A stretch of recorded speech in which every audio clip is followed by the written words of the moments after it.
اللہ کے حبیب علیہ الصلوۃ والسلام فرماتے ہیں اگر میری امت کو معلوم ہوتا کہ رمضان کیا ہے تو وہ تمنا کرتے کہ سارا سال ہی رمضان ہو۔ اس قدر مبارک مہینہ ہے اور اس مہینے کو ایک خاص نسبت حاصل ہے قرآن سے۔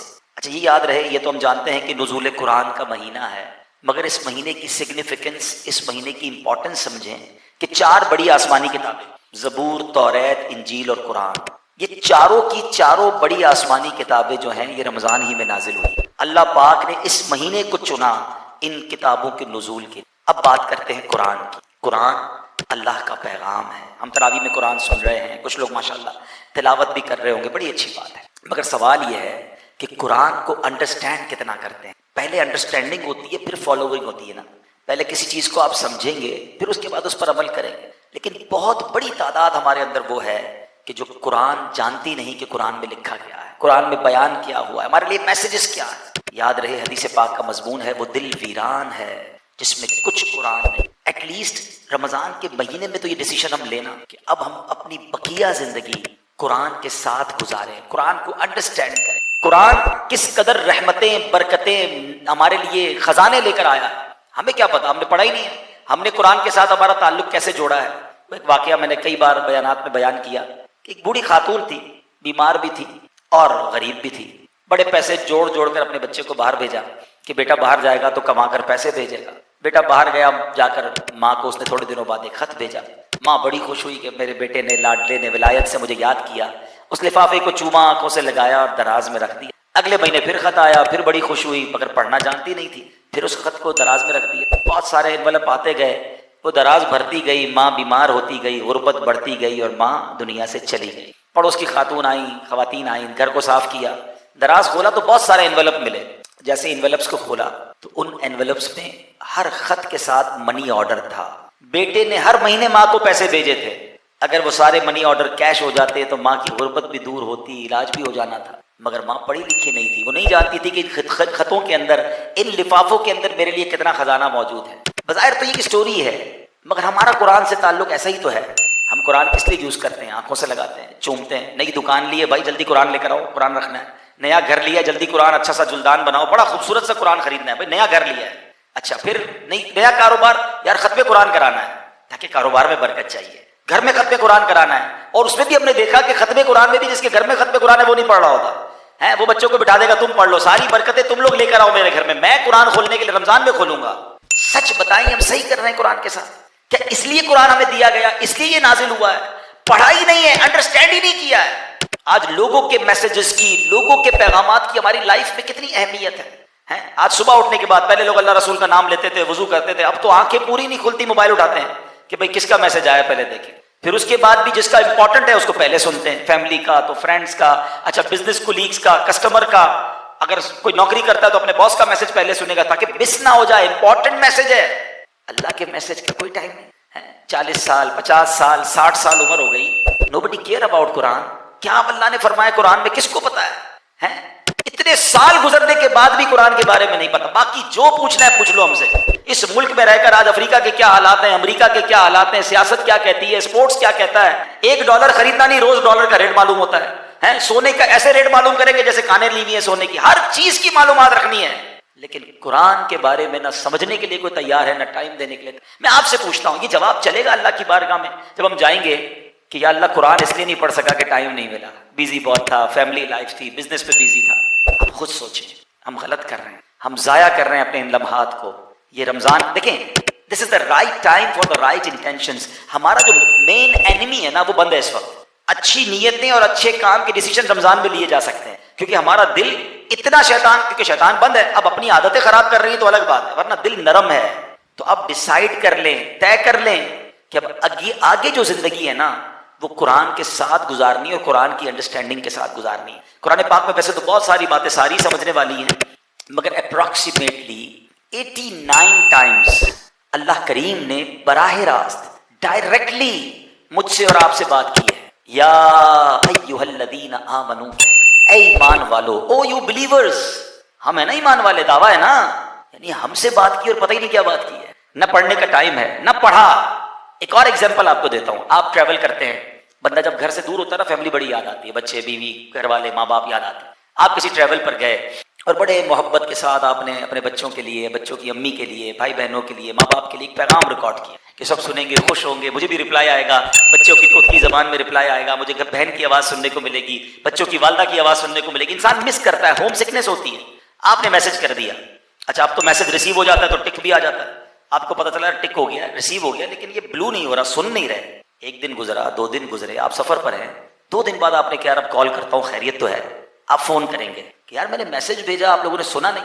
اور گھر والوں سے اگر یہ جواب آئے کہ مل تو گیا تھا، سننے کا ٹائم نہیں ملا، سچ بتاؤ آپ پر کیا گزرے گی؟ یار میں بچوں کے لیے، فیملی کے لیے کمانے کے لیے باہر گیا ہوں، ان کے لیے اسٹرگل کرنے کے لیے گیا ہوں، اور یہ میرا پیغام سننے کے لیے بھی تیار نہیں ہے. تمہارا پیغام کوئی نہ سنے تمہیں برا لگتا ہے. رب کا پیغام مل چکا ہے، ریسیو ہو چکا ہے، مگر ابھی تک پڑھا نہیں ہے، ابھی تک سمجھا نہیں ہے. سچ بتاؤ یہ ہم ٹھیک کر رہے ہیں؟ نہیں میرے میٹھے اسلام. آج میں آپ کے سامنے for the high light, sake of high light, اور کچھ میسج بھی ملے، قرآن کی 2 یا 3 آیتیں پیش کروں گا، اور یہ انہی 2-3 آیتوں کی بات کروں گا جس میں اللہ نے براہ راست مومنین سے بات کی ہے، تاکہ آپ کو اندازہ ہو کہ ایک ایک آیت کے پیچھے کتنے زبردست میسیجز ہیں، کتنی زبردست رہنمائی ہے. خود رمضان کے بارے میں اللہ کریم نے کیا شاندار قرآن میں حکم نازل فرمایا، ہم سے خطاب کیا.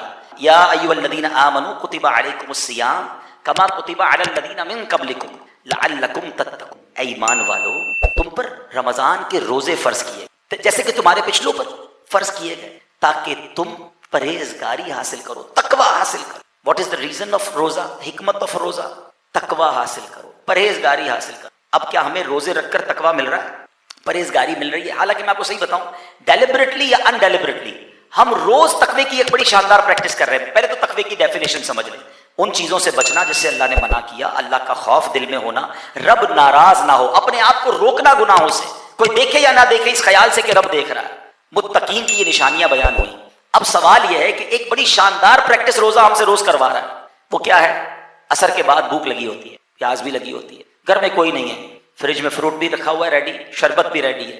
تقریباً 200 کروڑ لوگ مسلمان دنیا میں ہیں. میں نہیں سمجھتا دنیا میں کوئی ایک مسلمان بھی چھپ کے افطار سے پہلے کھا لیتا. ایون یہ بچے روزہ رکھتے ہیں نا، یہ بھی نہیں کھاتے ہیں. کیوں بھائی؟ کوئی نہیں دیکھ رہا، اللہ دیکھ رہا ہے. کتنی شاندار پریکٹس رمضان کروا رہا ہے. اچھا یہ تو دور کی بات ہے نا، کلی کرتے ہیں ہم، منہ میں پانی چلا گیا ہے، اب حلق میں اتارنے میں کتنی جگہ باقی ہے؟ ایک کلی کے اندر ڈالنی ہے نا، پیاس بھی لگی ہوئی ہے، منہ میں پانی بھی آ گیا، ڈوبڑی، کسی کو پتہ بھی نہیں چلے گا. ایک گھونٹ بھر لوں میں، تھوڑا پانی اندر چلا جائے گا، کسی کو پتہ بھی نہیں چلا. لیکن اتنا مسلمان محتاط ہوتا ہے کہ ایک قطرہ اندر نہیں جانے دیتا ہے، غرغرہ نہیں کرتے. یار رمضان میں روزہ ہے. اب سوال یہ ہے کہ روزے نے تمہیں کتنی شاندار پریکٹس کروا دی کہ تم ایک قطرہ گلے میں نہیں اتار رہے، کوئی نہیں دیکھ رہا تو بھوک بھی لگی ہے، کھانا سامنے موجود ہے، نہیں کھا رہے. اور یہ تمام چیزیں صبح حلال تھیں، سحری کا وقت ختم ہونے سے پہلے یہ پانی بھی، کھانا پینا صحیح تھا، کھانا بھی ٹھیک تھا. 1 منٹ گزر گیا، اب تم رک گئے. افطار سے 1 منٹ بعد سب جائز ہو جائے گا، 1 منٹ پہلے تم نہیں کھا رہے. لیکن یہی بندہ حرام کرتے وقت، آنکھوں کا گناہ کرتے وقت کیوں نہیں سوچتا کہ اللہ دیکھ رہا ہے؟ زبان سے گناہ کرتے وقت کیوں نہیں سوچ رہا اللہ دیکھ رہا ہے؟ حرام کماتے وقت کیوں نہیں سوچتا اللہ دیکھ رہا ہے؟ حرام سنتے وقت کیوں نہیں سوچ رہا اللہ دیکھ رہا ہے؟ روزوں کا ریزن بتایا گیا تاکہ تم تقوی حاصل کرو. پریکٹس بھی کروا دی، 30 دن یہ پریکٹس جاری رہتی ہے. اگر رمضان میں بھی گناہ چل رہے ہیں، کھانا نہیں کھائیں گے، باقی زبان سے جو بولنا ہے بول دیں گے، آنکھوں سے جو دیکھنا ہے دیکھ لیں گے، یہ کیوں نہیں سوچتے میٹھے اسلامی بات؟ تو یہ پیغام ہے قرآن کا کہ روزہ اس لیے فرض کیا گیا تاکہ تمہیں پرہیزگاری ملے اور اس پرہیزگاری کو حاصل کرے. اگلی آیت، اور یہ آیت شاید ہم سب کو یاد ہو، مگر اس آیت میں کیا شاندار انعام ہے ہمارے لیے، میسج ہے. اللہ قرآن مجید میں فرماتا ہے ان اللہ وملائکتہ یصلون علی النبی یا ایھا الذین آمنوا صلوا علیہ وسلموا تسلیما. درود پاک پڑھ لیں، صلی اللہ علی النبی الامی وآلہ صلی اللہ علیہ وسلم صلاۃ و سلام علیک یا سیدی یا رسول اللہ. بے شک اللہ اور اس کے فرشتے درود بھیجتے ہیں اس غیب بتانے والے نبی پر. اے ایمان والو، ان پر درود اور خوب سلام بھیجو.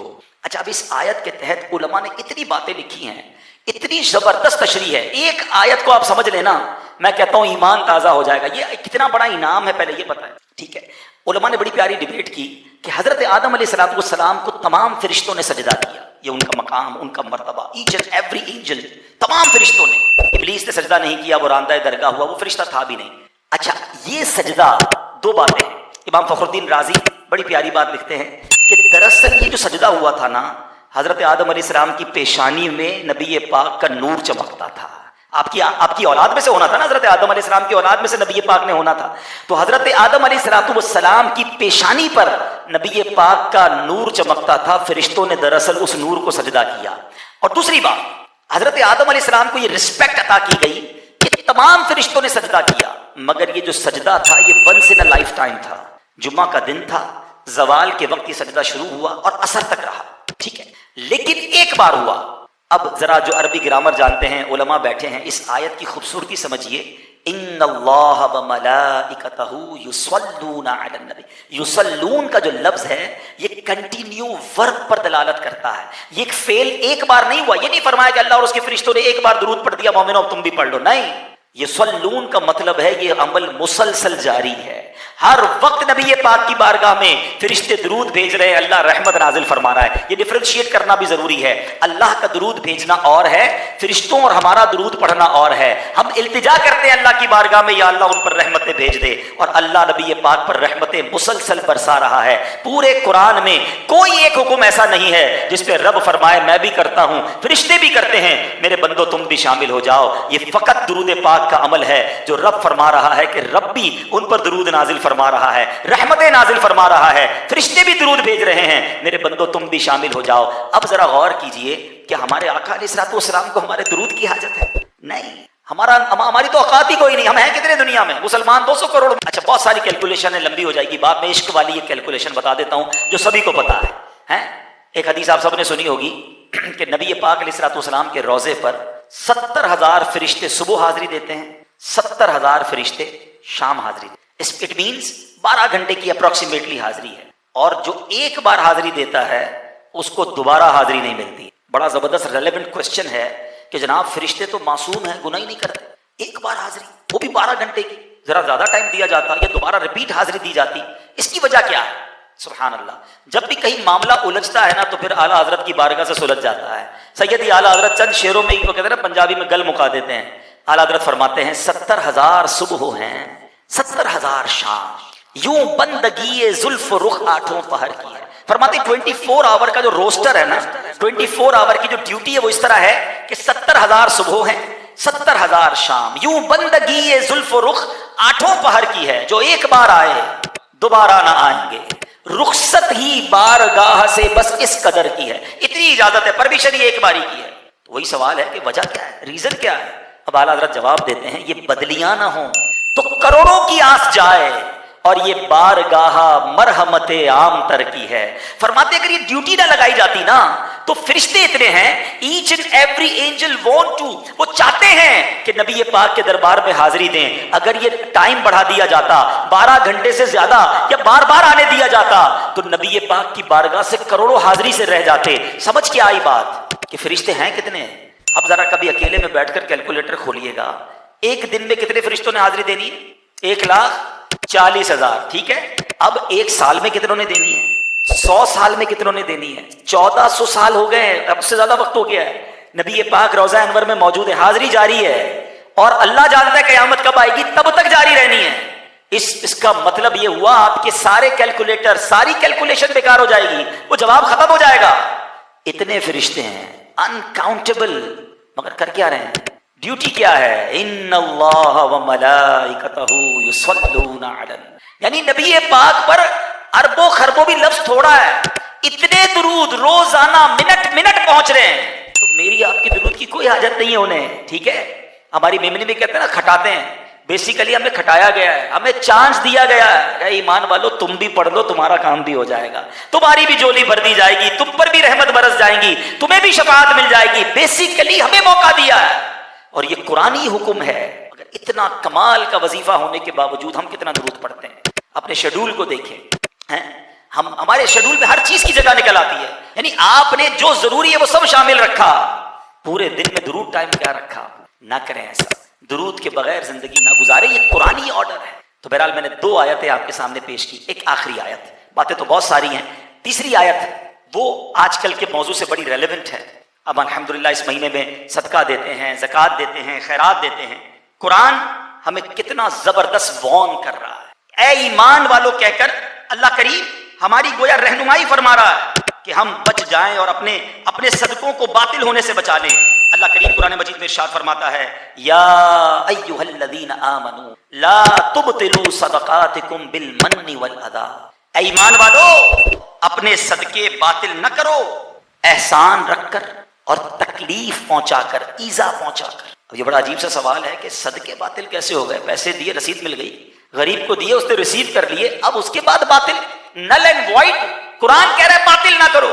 اب پہلے نے ایک بات سمجھنی ہو، جب تک ہم اپنے اینیمی کے بارے میں نہیں جانیں گے نا، اس کی چالوں کے بارے میں نہیں جانیں گے، ہم برباد ہی ہوتے رہیں گے، وہ ہمیں نقصان ہی پہنچاتا رہے گا. ہمارا سب سے بڑا دشمن قرآن ہی بتاتا ہے انہو لکم عدو مبین. شیطان تمہارا کھلا دشمن ہے، اتنا مکار ہے، اتنا مردود ہے کہ پہلے تو چاہتا ہے بڑے گناہ کریں، روزہ ہی نہ رکھیں، نماز ہی نہ پڑھیں، تراویح بھی نہ پڑھیں، شراب پلوا دے، بدکاری کروا دے، جوئے میں لگا دے. پہلے وہ ٹرائی کرتا ہے کہ انسان کو عبادت سے روکے اور بڑے بڑے گناہ کروائے. لیکن جب یہ دیکھتا ہے نا نہیں یہ نماز تو پڑھے گا، روزہ تو چھوڑ نہیں سکتا، زکوٰۃ تو پوری دے گا، ابا نے سکھائی تھی، ٹھیک ہے نا، اچھا اب بھی ہار نہیں مانتا، نماز پڑھتا ہے بندہ تو نماز برباد کرنے آ جاتا ہے، صدقہ دیتا ہے تو صدقہ برباد کروانے آ جاتا ہے. کوئی بھی وہ نیکی کرتا ہے تو اب اس نیکی کو کس طرح ڈیمولش کیا جائے، شیطان اب اس پر کام شروع کر دیتا ہے اور ہم ہوتے ہیں کہ اس کی باتوں میں آ کر اپنی نیکیاں برباد کرتے ہیں. قرآن کہہ رہا ہے اے ایمان والو اپنے صدقے باطل نہ کرو. کیسے باطل ہو جائیں گے؟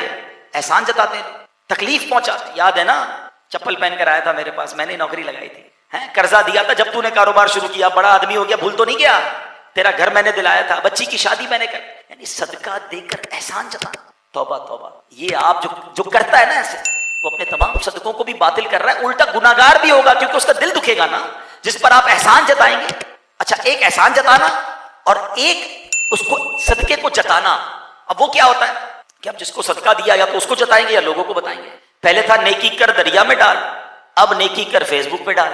اب تو ہر چیز دکھانی ہے، چندہ دے رہا ہوں، چیک دے رہا ہوں، راشن بانٹ رہا ہوں، ہر چیز. اگر تو یہ نیت ہے، دیکھیں اللہ تعالیٰ دلوں کی حال جانتا ہے، یہ نیت ہے کہ میں اس لیے کر رہا ہوں مجھے دیکھ کر اور لوگ کریں، پھر تو ٹھیک ہے، مگر اپنے دل سے پوچھے، کسی اور پر فتوا نہ لگائیں. اچھا کوئی یہ کر رہا ہے تو آپ کہیں یار مولانا صاحب نے بیان کیا تھا یہ دیکھو جتا رہا ہے، آپ اس پر فتوا نہ لگائیں. آپ صرف اپنے آپ کو چیک کریں، میں اپنے آپ کو چیک کروں کہ یہ کیوں ہم کرتے ہیں. ہماری امہات المومنین کا انداز کیا تھا؟ اللہ اکبر. ام المومنین ام سلمہ رضی اللہ تعالیٰ کے بارے میں آتا ہے آپ اپنے غلام کو جب صدقہ دے کر بھیجتی نا تو فرماتی جس کو غلام کو صدقہ دینا نا اس سے ہمارے لیے دعا نہ کروانا، صدقہ دے دینا، نام بھی نہ بتانا. اچھا اگر وہ دعا کر دے نا تو وہ دعا نوٹ کر کے لانا.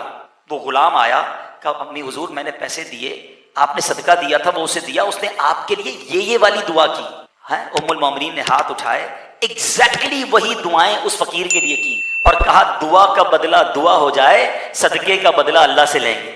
ہمیں دعا بھی نہیں چاہیے. وہ اچھا ہمارا کانسیپٹ کیا ہے یار امام صاحب ذرا خاص والی دعا کرائیے گا، کارپیٹ بچھوائیں حاجی صاحب نے، نام بھی ہونا چاہیے، پھر بتائیے گا بھی کارپیٹ کولر ہم نے لگایا، یہ فلاں پنکھا، ذرا اسپیشل والی، پھر نام بھی اسپیشل، پتہ نہیں کون سی اسپیشل والی دعا ہوتی ہے. خود سوچیں آپ، یہ اعلان، یہ اسپیشل آپ کا نام لیا جائے اس لیے کہ آپ نے صدقہ دی، کیوں آ رہا ہے دل میں؟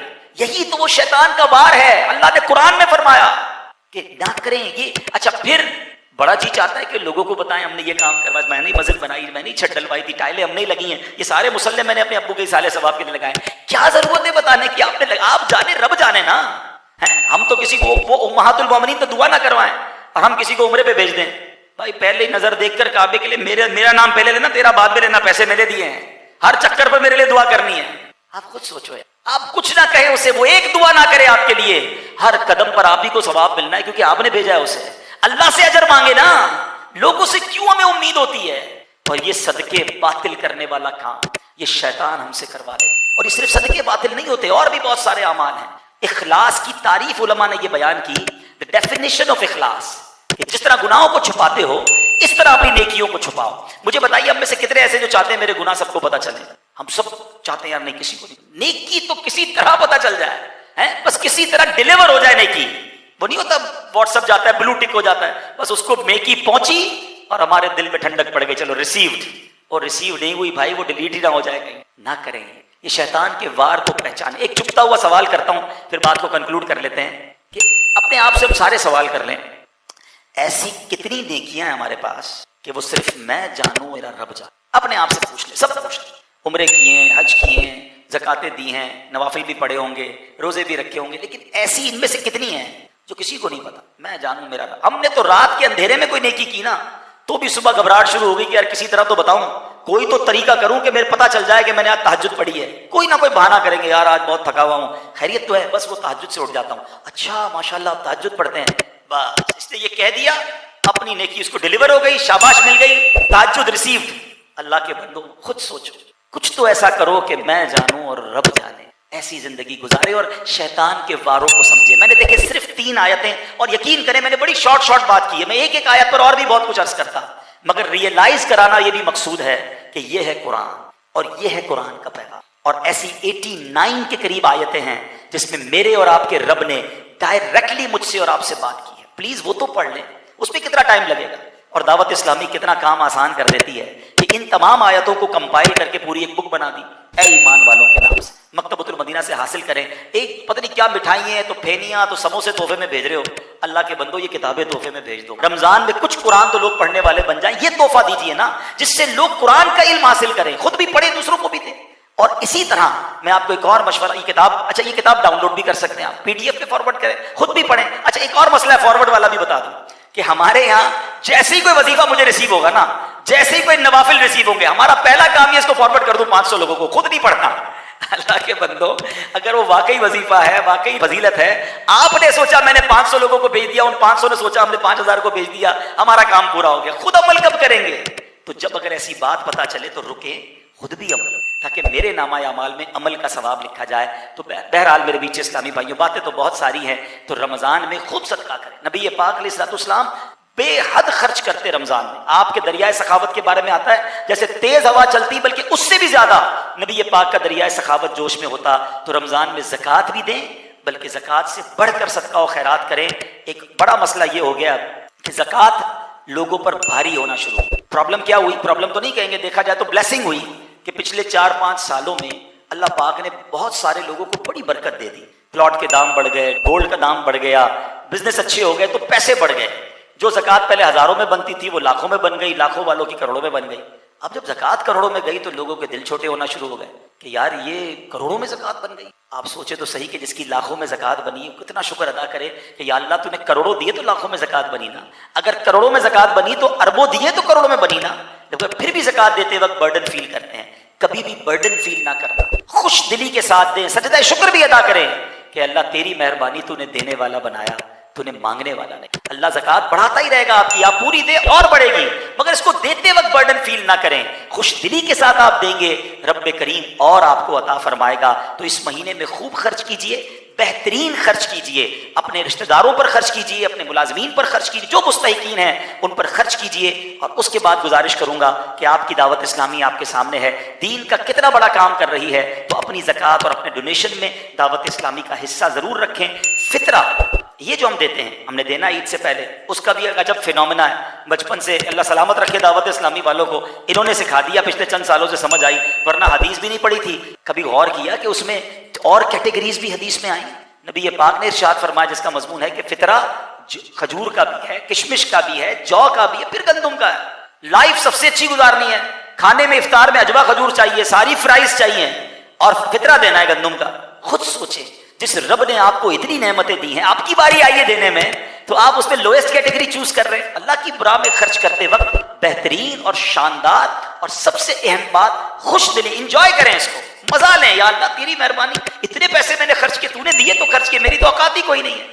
اس طرح جب آپ خرچ کریں گے خوش دلی کے ساتھ, اللہ آپ کو اور عطا فرمائے گا. اللہ پاک ہمیں ہمارے سینوں کو نور قرآن سے منور فرمائے, قرآن پاک سے سچی محبت عطا فرمائے, اور قرآن کو سمجھنے, انڈرسٹینڈ کرنے کی توفیق عطا فرمائے. تفسیر قرآن صراط الجنان, ایک آپ کو مشورہ دے دیتا ہوں, حاصل کر لیں یا ایٹ لیسٹ اسے ڈاؤن لوڈ کر لیں. اس کی اپلیکیشن بھی موجود ہے, آڈیو میں بھی تفسیر قرآن کی اب تو صورتیں آنا شروع ہو گئی ہیں, پڑھیں یا سنیں تاکہ قرآن سے محرومی نہ رہے. یہ بات یاد رکھیے گا, نیت کر لیں کہ میں مرنے سے پہلے پورا قرآن, تفسیر قرآن کے ساتھ پڑھوں گا انشاءاللہ, انڈرسٹینڈ کروں گا, اور مرنے کا کسی کو پتہ نہیں ہے. تو آج سے شروع کریں, آج سے سٹارٹ لے لیں. اللہ پاک ہم سب کو قرآن پاک کی برکتیں نصیب فرمائے. آمین بجاہ النبی صلی اللہ علیہ وسلم.